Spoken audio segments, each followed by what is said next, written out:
people, you are tuned in to No Way Out But Through. I'm Scott Taylor, I'll be your unreliable narrator. This show is called Matter, and it's starting in 3, 2, 1.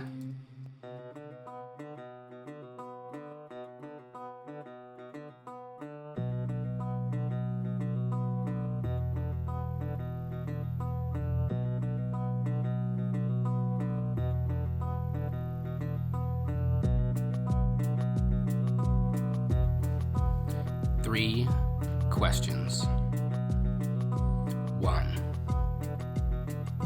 If, in the course of a world-destroying catastrophe, a science fiction or science magazine type disaster, an asteroid hits the Earth, the sun is extinguished, a nuclear war or climate change disaster has made the planet uninhabitable, that kind of thing. If you could save 100 people, not including yourself, who would be flown via rocket to another planet where they could survive, which 100 would you choose? 2.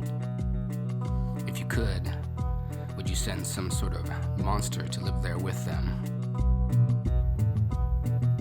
3. Exactly what kind of monster?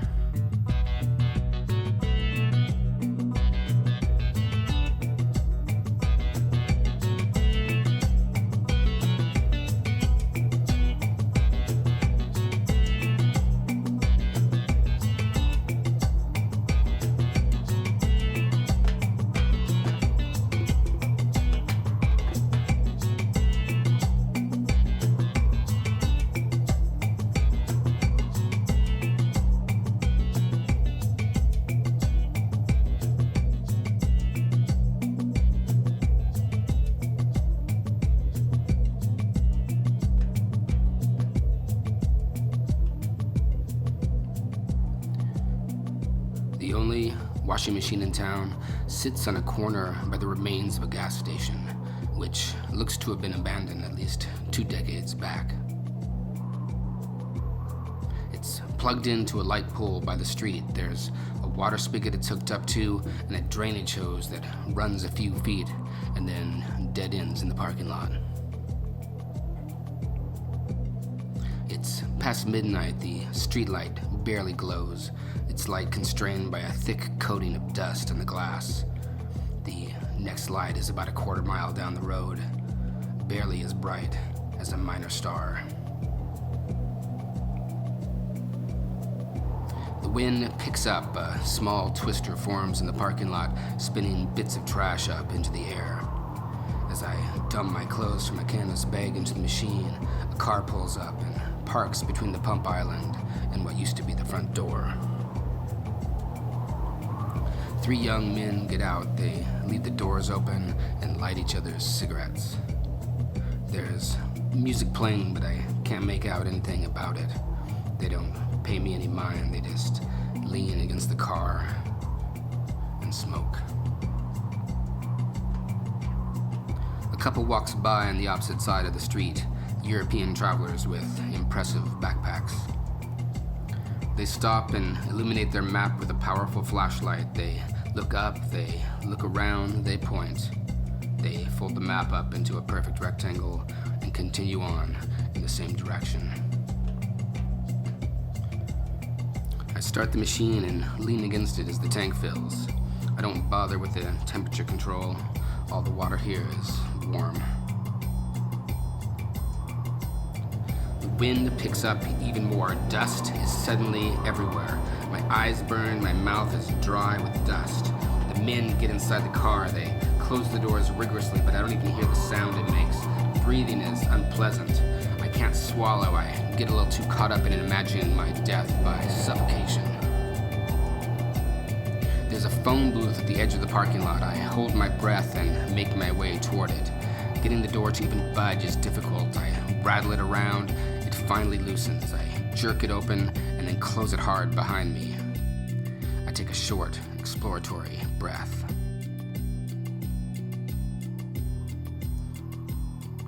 Another car pulls up, the windows of both cars roll down. They talk briefly. They exchange something. The first car leaves. The phone book is long gone. The cable it once hung from is all that's left. The receiver is dangling, so I hang it up. Old candy wrappers and flattened cigarette butts paper the floor. Some pale yellow weeds grow through a crack where the booth is attached to a cement block. I'm protected from the wind, but I'm also trapped inside while it blows. I can barely see anything outside now. There's dust in the booth. Trash is blown and pinned against the glass. The booth creaks. It seems like it should hold given how it's bolted to the block, but I'm not totally convinced. There's a big, strong, loud, prolonged gust, and the lights go out. Larger objects start striking the booth, branches and boards. The world is a swirling, dusty, dark chaos. And then it lets up, and everything is silent, like I've gone deaf.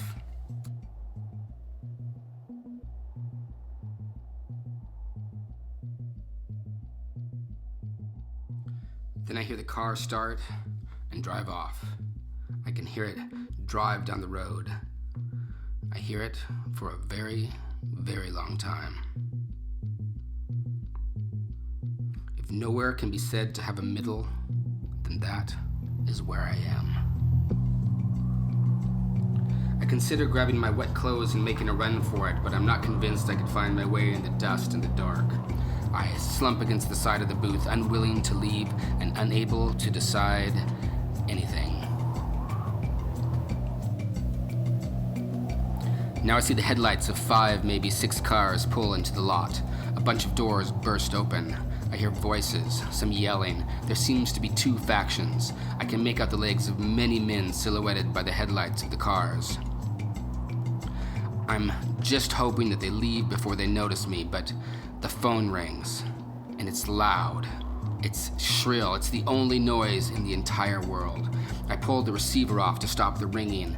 A man says, "Stay right where you are. We are on our way." Outside, the men from the cars have stopped arguing. One of the cars backs up so its headlights are pointed my way. Every single one of them sees me now. They pull out their guns and begin moving toward the phone booth.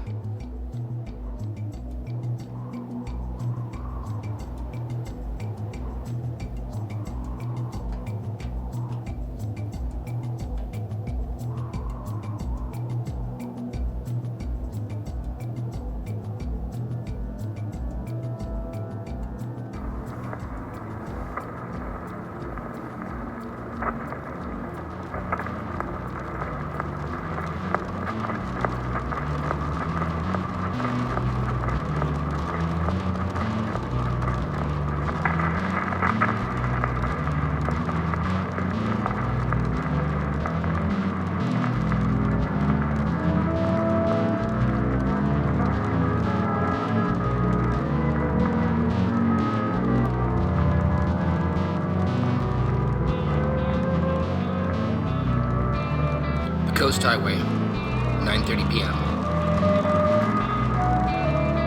Agent Kinski is unconscious and needs help. We were traveling down 101 as planned. However, there was an unexpected roadblock about a quarter mile from the epicenter of the disturbance. There are plenty of falling rocks and washouts in this road this time of year, but there was no mention on the road report that had been generated just 30 minutes before. The structure looks more formidable than necessary, even for a washout. We got out of the car, the air felt thick, it smelled of ozone, also of something floral, something sweet, it smelled of decay. From a distance, the structure looked legitimate. However, the closer we got to it, the more bizarre it became. We saw what looked like was a cargo cult version of a falling rock sign, like it was copied without knowing its purpose. The structure itself, while imposing, didn't look heavy. It didn't look like it was made of metal. It wasn't smooth. It looked organic. It looked like it was made of some sort of black coral. Agent Kinski went in closer to investigate. She pushed on it to see if it would move. She thought that maybe if we could just move it out of the way. It gave a little where she pushed, but then she backed away and she said, it's already too late. And then she collapsed. Her hand was red and purple, like it was bruised and inflamed. She was delirious for a few moments before going totally unconscious. I moved her to the car, careful to avoid her hand. She's breathing but needs help.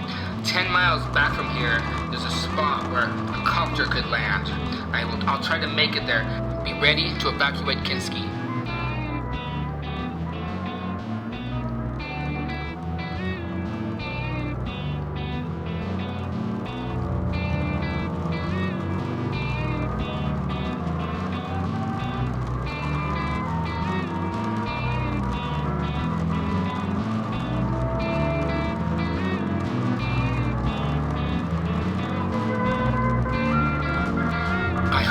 You're receiving this because we are trapped. Another structure identical to the first one is now blocking the road a quarter mile back, where there was nothing 15 minutes ago. Kinski is not well. Her breathing is shallow. She's making noises in her sleep like she's speaking in tongues. I doubt my gun is of any use at all. The flamethrower will not do much in the rain, and I do not want to use explosives unless I have to. My next move is to see if I can drive the car straight through it.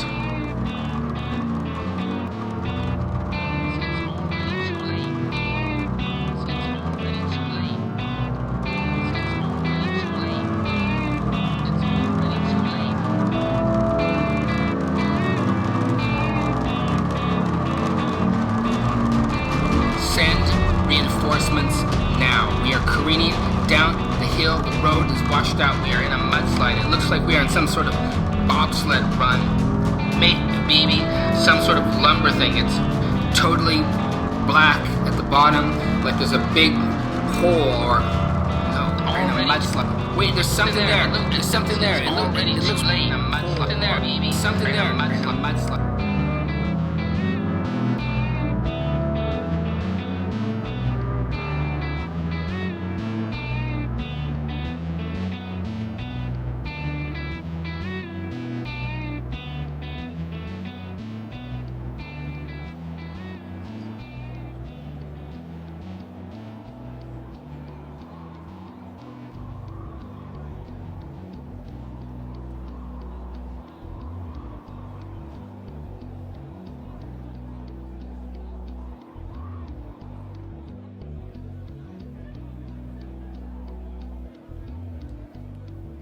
Coming up later tonight, the hit show Arena triumphantly returns to the air to answer the question, what happens after we die? On tonight's show, teams representing Christianity, Islam, and Buddhism will square off in the arena with medieval weaponry, the winners gaining the right to decide what happens after we die. Find out the answer to this age-old question tonight at 9.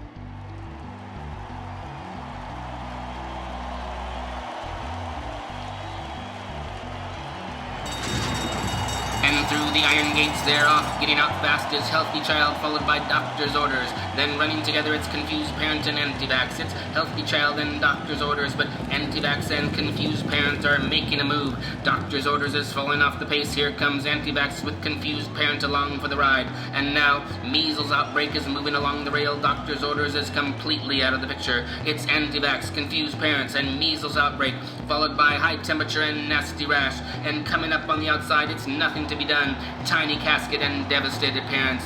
Now with the first pair of high school jock and glory days are running together. It's high school jock, glory days, and here comes college team. It's high school jock and living the dream, oh, but college team is applying the heat. Glory days are gone for good. High school jock is falling back. Now it's softball team and middle school coach with lumber mill just 2 links back. It's softball team, middle school coach, and lumber mill. Along the rail, here comes Jack Daniels, drunken brawl and night in jail. Middle school coach is nowhere to be seen. And now lumber mill is completely dropped off the pace. Coming on strong, it's recruitment, it's army, it's basic training, it's military exercise, and now friendly fire, followed by devastated family, too many questions, closed casket, and folded flag. Music prodigy is making her move, it's young artist recognition and college scholarships. And here comes big city and big time tryouts, it's practice, practice, practice, it's audition, it's passion, and here comes failure. Audition and failure are running neck and neck. Passion is dropping off the pace, it's practice, followed by no longer fun. Musical prodigy is in a tight spot. Here comes depression and too much to drink. It's failure, it's pressure, it's depression, it's too much to drink. It's big city, it's rooftop, it's might as well jump. It's stunned friends, disappointed family, and closed casket. Now on the backstretch, happily married is leading along the rail, followed by Is This All There Is? Stuck in the middle with you is 3 links back. It's still happily married, Is This All There Is? And here comes late night at work. Now attractive secretary is making her move. Is This All There Is has moved in front of happily married. Attractive secretary is looking good. It's late night at work, how about a nightcap? It's instant fires and then drunken evening.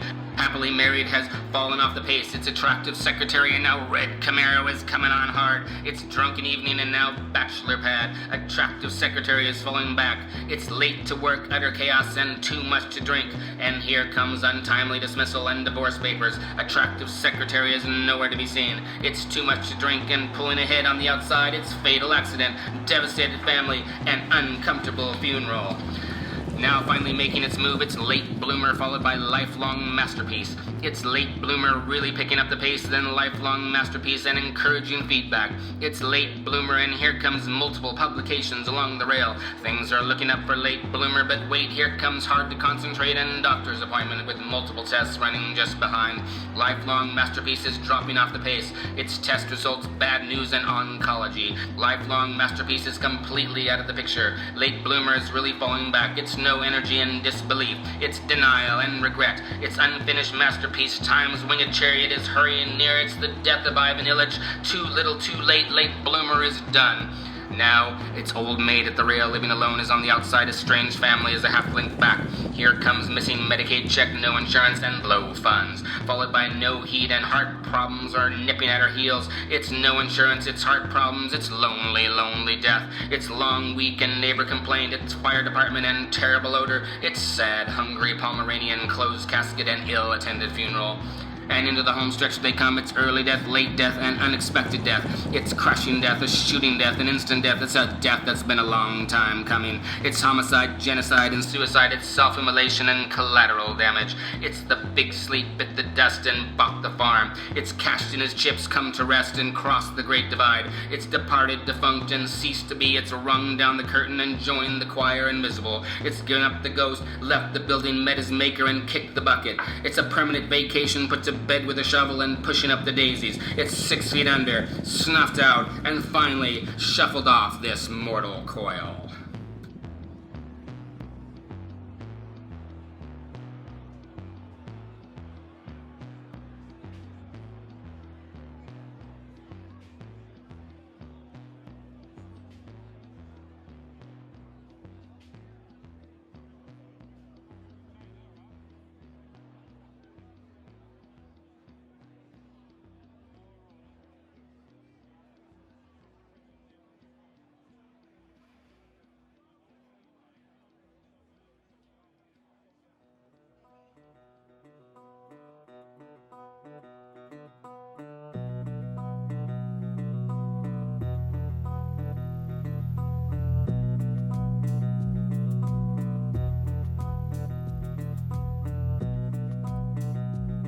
At some point, somehow, almost impossibly, the universe begins, and for a while exists. Then at some point dies. But along the way, luckily, amazingly, somehow, who could say why, in local instances anyway, things begin to attract weight, things begin to matter.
People, you have been listening to No Way Out But Through. Transcripts can be found at scott-taylor.net, along with more written content. Links in the description below. This has been a Blue Robot production.